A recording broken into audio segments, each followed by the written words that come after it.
pork pie hat. I could see encouraging rowing. Builds up the chest, you know. He smirked.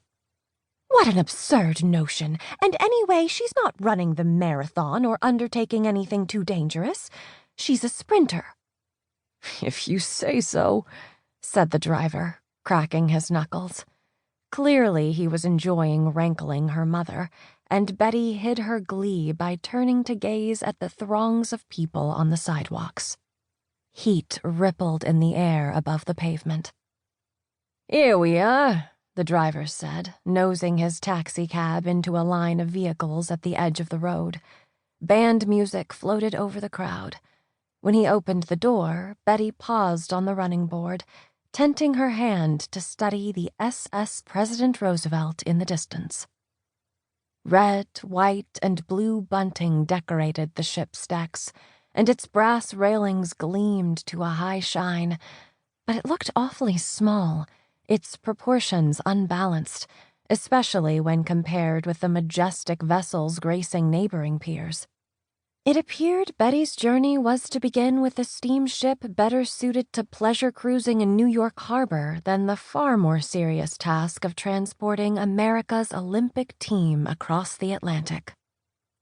Betty reached for the U.S. Olympic team pass dangling around her neck and wrapped her fingers around it, taking comfort in the solidity of the thick cardstock. None of this was a dream. Only several months earlier, the boys' track team coach spotted her sprinting for the train, and now here she was in New York City, a member of the inaugural women's track and field team bound for the Amsterdam Olympics. A flutter of anticipation surged through her. Never thought I'd live to see the day when lady runners would compete in the Olympics, the driver muttered, shaking his head as he fetched Betty's suitcase from the trunk of the taxicab. He straightened and searched their surroundings. Now, where's a porter who can take this? Betty reached for the luggage, but the man shook his head. Aw, miss, you're a wee thing. Let's put a porter to work. I can do it. Impatient, are you? He shrugged and placed it in front of her. Betty leaned into the vehicle where her mother sat. Well, this is it, Mother. So long. I'll be sure to write. They embraced. When Betty pried herself free from her mother, her voile blouse stuck to her damp back. Make us all proud, dear. I will. Look for me in the newspapers, she said, winking. Mother shook her head, but Betty detected a softening in her expression. Mother had always been a staunch believer that a woman's name should appear in the papers only when she married and when she died. But since Betty's success had begun on the track, she seemed to have loosened her position.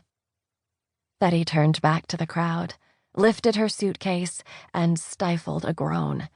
It was heavier than expected, but there was no way she would ask for help. She gritted her teeth and took a step past the driver.